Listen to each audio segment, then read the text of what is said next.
story. Please join me in welcoming Mr. Tom Wilson and Mr. Steve Quinnell.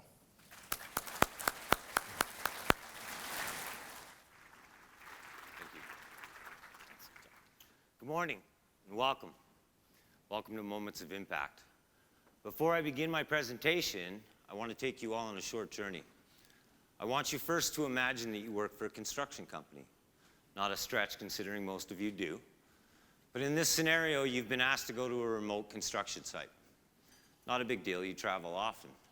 In fact, you've been to this particular site twice before. The project is in the mountains north of Vancouver, and you'll have to take a float plane to get there. You'll be flying from the South Terminal of the Vancouver International Airport. When you arrive to the airport, the weather conditions are terrible. It's raining, it's foggy.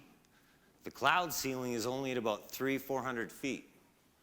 Visibility is almost zero. But yet, after only a short delay, you're instructed to board your flight. So you do. As you take your seat and you start to get comfortable, you put your seatbelt on and you look out your window and you think to yourself, why were we even delayed at all? The weather conditions have improved. You actually recognize that you can't even see halfway down the runway. A little uncomfortable.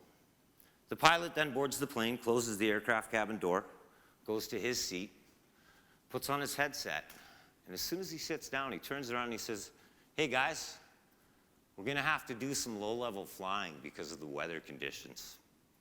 If anyone has a problem with that, let me know now, and I'll let you off. You look at the other passengers awkwardly, uncomfortable, as they look back at you. The very next breath, the pilot looks back again, and he says to you this time, look guys, it's my job to keep this flight from getting exciting. If it gets too exciting at all, we'll just turn around, we'll come back, we'll have coffee. Everyone nods in silent agreement, and the flight departs. First bit of the flight's uneventful. So you begin to get comfortable in your seat. You put up your hood, you sit back, you rest your head against the window. After a short while, there's this immediate and loud grinding noise, and it feels like you're landing, but it's really hard. And your eyes shoot open. And as soon as they open, with your head still pressed against the window, you see trees.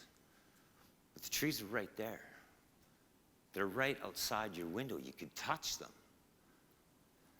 Before you have the time to mentally process what's going on and how much trouble you're really in, that's it. Lights out. You're unconscious. When you regain consciousness, you're covered from head to toe in plane fuel, burning. Like an animal, you try and fight to get out of those flames, to get out of your seat, but you can't because you're still strapped into it. But you're the lucky one. Because the 7 people that you were traveling with, they're all dead. My name's Tom Wilson, and this is my story.